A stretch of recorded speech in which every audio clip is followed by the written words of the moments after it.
Welcome to the Boxing Gossip channel. Actually, I don't even need to bother doing that, do I? This is only for you nutters who follow the gambler on Patreon. So let me start again. Patreon subscribers, thank you for the continued support. Many thanks for your continued patronage, if that's the right word. We're back with another edition of The Gambler. And whilst last week there wasn't too much in the way of boxing betting opportunities, this week I actually think there's quite a few interesting markets. Let's get straight into it. We're going to talk about the three main fights this week. Frampton versus Nonito Donaire, Amir Khan versus Phil LaGreco, and Broner versus Vargas.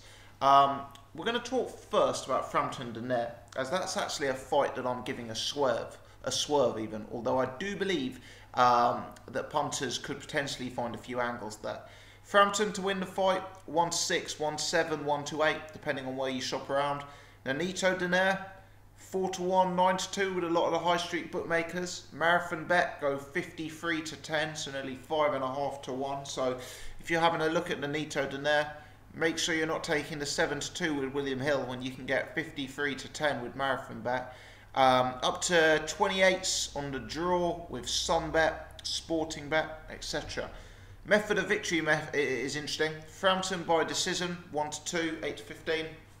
Frampton by KO, up to 3-1 if you shop around. Donaire by KO, 7s. Donaire on points, up to 16-1 if you would bet 365. And this is the one I'm giving a swerve, because I don't have enough confidence in the result. But let me just say, from a pure value perspective, I like Frampton by KO as the play in this one. You know, Frampton is facing a guy in Donaire who's 35 years old. He's facing a guy in Donaire who's definitely on the slide. And he's facing a guy in Donaire who, for me, has never really proven to be a top-class fighter in this weight class. You know, Nonito Donaire was talked about as a pound-for-pound fighter in days gone by. But how many years ago was that? How many years ago was it till he, you know, got knocked all over the shop by Guillermo Rigondeaux? And, you know, that wasn't in this weight class. I just think that the timing is right for Frampton. You know, Donaire, he's a very, very big name. But that's not based on recent performances. That's not based on, you know, proof at this weight class. It's, you know, based on ancient history and incomparable performances. You know, Donaire, he's going to not be the same fighter he was 5-6 years ago. And I think Frampton by KO at 3-1 is excellent value. Look, there's risk factors attached. I always say this. Obviously, with any type of betting, there's going to be risk factors attached. But, you know, you feel there's more risk factors attached with Frampton of late. Especially if you factor in that... you know, his last performance was extremely dubious. But if I was going to have a bet in the fight, and on balance I'm going to give this one a slight swerve, I'd be taking Frampton to win by KO at 3-1. You know, 3-1 indicates a 25% chance.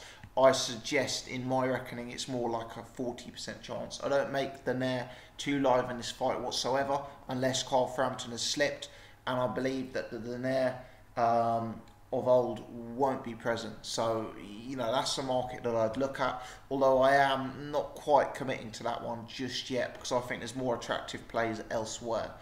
Broner versus Vargas. I've been a long time Adrian Broner supporter.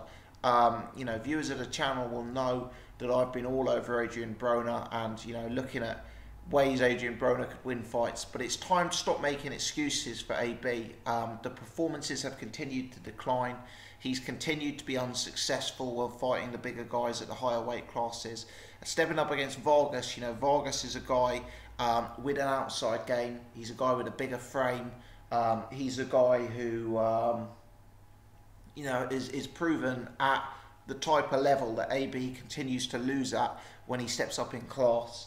And for me, it's a bad matchup for Broner. You know, Vargas has got a big size advantage. Vargas is going to get that jab pumping, and we know that Adrian Broner really struggles with that. Look at the trouble Paulie Malignaggi gave him. Look at the trouble Mikey Garcia gave him.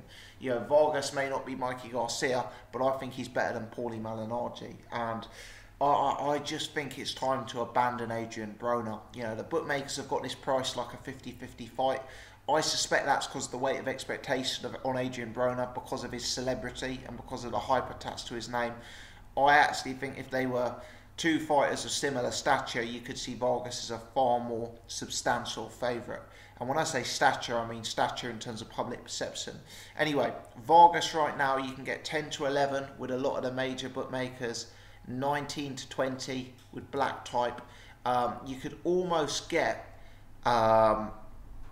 even money if you shop around. 20 to 21 on BetDAC, 20 to 21 with one or two of the other sources. Frankly, I like Vargas by decision as well. You know, Vargas by decision 11 to 8 with Bet365.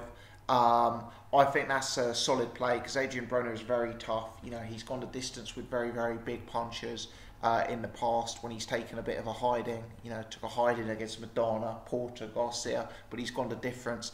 If come fight night, that market in terms of method of victories isn't fully populated. If come fight night, you know, you can get Vargas by decision more like 6 to 4, 7 to 4. Maybe I swap to that bet. But right now, you know, Vargas by decision at 11 to 8. You know, I'd rather be with just Vargas for the win at 10 to 11 than Vargas by decision at 11 to 8. I think you're getting exceptional value. I think it's a mispricing based on the celebrity of Adrian Broner. And whilst I've given Adrian Broner every chance over the years and tried to presume the best for him, it's time to abandon at this stage, I would suggest. Jesse Vargas to win the fight, 20 to 21, 10 to 11, take what you can get. I think that's a solid price. Let's talk long shots. And a long shot of the week for me comes in the Amir Khan Phil Greco fight. I actually really like a hedge play in this fight. Looking at the win markets, there's no value for me. 1 to 33 on Amir Khan, up to about 12 to 1 with Sky Bet on Phil Greco to win. I want to abandon that one. I want to go straight to the methods of victory market. For me, somewhat inexplicably, Khan by KO, 1 to 3 on, 4 to 11 on. Yeah, there's a lot of risk factors surrounding Amir Khan in this fight. Risk factors is a phrase I'm using a lot. Sorry if it sounds boring, but I believe analysing risk factors is more key than ever in terms of boxing betting. Khan's risk factors: huge inactivity, celebrity lifestyle, you know, not being a full-time boxer, going on reality TV, fighting at a catch weight. He's had up and downs in weight substantially. Trainer being unwell, having to work with a new trainer. All the media stuff about Amir Khan, the negative press, how will that have affected him? Taking all of those risk factors aside, Amir Khan himself is a risk factor. You know, the guy and his chin problems are very, very, very well documented. You know, Amir Khan and his chin, that kind of conversation is nothing new at this stage. So we know that even at his best, Amir Khan is a walking, talking risk factor. So yeah, Amir Khan for me, a risky proposition. Not a big puncher. And he's going up against a guy in Phil Greco who's durable. Yes, Greco got stopped by Errol Spence, but if I'm not mistaken, Greco was called up for that fight at very, very, very short notice. 28 wins, 3 losses, 0 draws. Of his 3 losses, it was only Errol Spence who stopped him. He actually went the distance with Sean Porter, and he went in defeat, and he went the distance with a guy called Joseph Elegele, who's 15-2. But my point is, of his 3 times he's lost, he's hardly been blown out of there. And, you know, the fact that he went the distance with Sean Porter shows some durability to me. Yeah, Amir Khan is not a puncher, certainly not at 150. And I believe that, you know, Khan, there's reasons to doubt him, there's reasons to believe he's rusty. I think that Greco play could represent some real value, honestly do.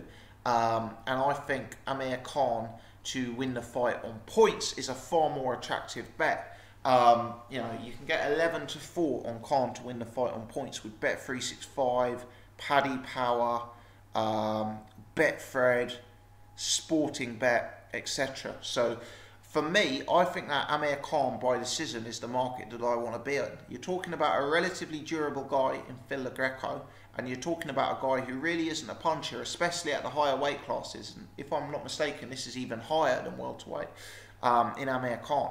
I like the hedge. I like Amir Khan by decision at 11 to 4, hedged with Phil LaGreco by KO at 16 to 1.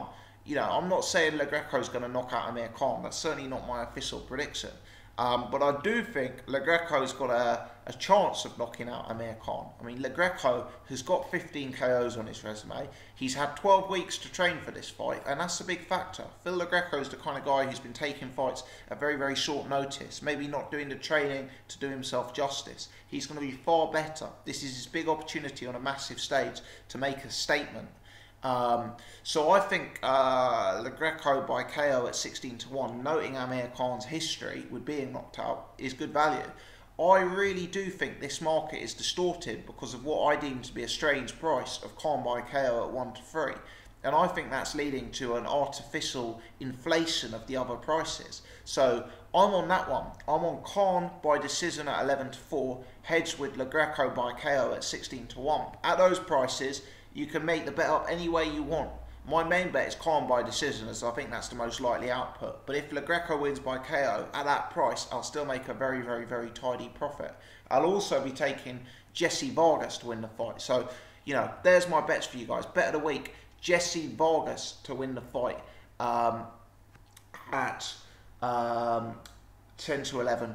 Long shot of the week, the heads play. Khan by decision at 11 to 4. Hedge with LaGreco by KO at 16 to 1. I really like that.